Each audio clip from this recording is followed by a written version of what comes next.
the people of Karnataka and the government of Karnataka headed by Sri Dr.B.R.A. for undertaking this mass constitution campaign. Thank you so much for invoking the constitution at today's critical juncture. I am told that this grand event which we are holding today is the culmination of a month-long constitution campaign across the state. It is absolutely imperative for us to save India and to save democracy, to invoke the constitution and to stand for the constitution.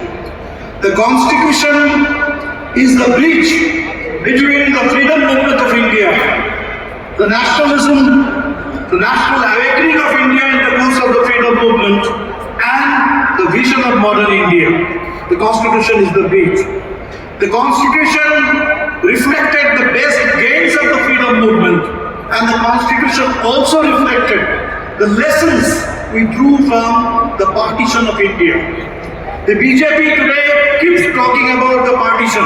They want to take us back to the partition. But if you look at the Indian constitution refused two decisions were very deliberate in the Constituent Assembly. Number one, India adopted parliamentary democracy as opposed to presidential form of democracy.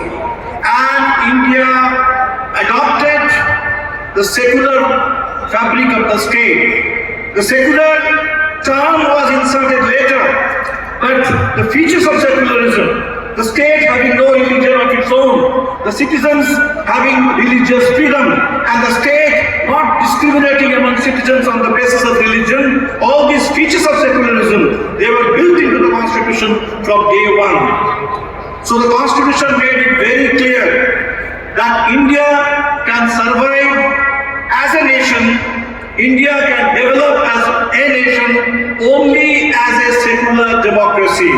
Secularism and democracy are two sides of the same coin. There can be no communal democracy, there can be no fascist secularism. India has to remain a secular democracy to survive as one country. And if we need any example from history, it is there in Pakistan.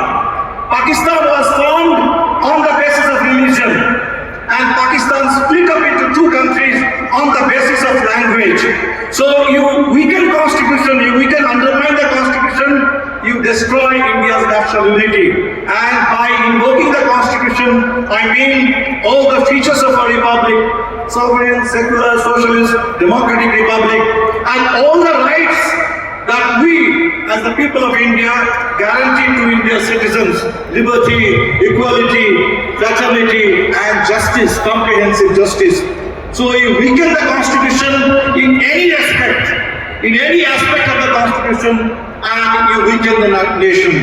Today we are at a very critical juncture. I did not tell you how the constitution is being subverted, how the constitution is being undermined, how India's democracy is being destroyed every passing day, every minute. So this is why the coming elections 2024 are going to be a decisive election for India, for the constitution to survive, for India to survive as a secular democracy.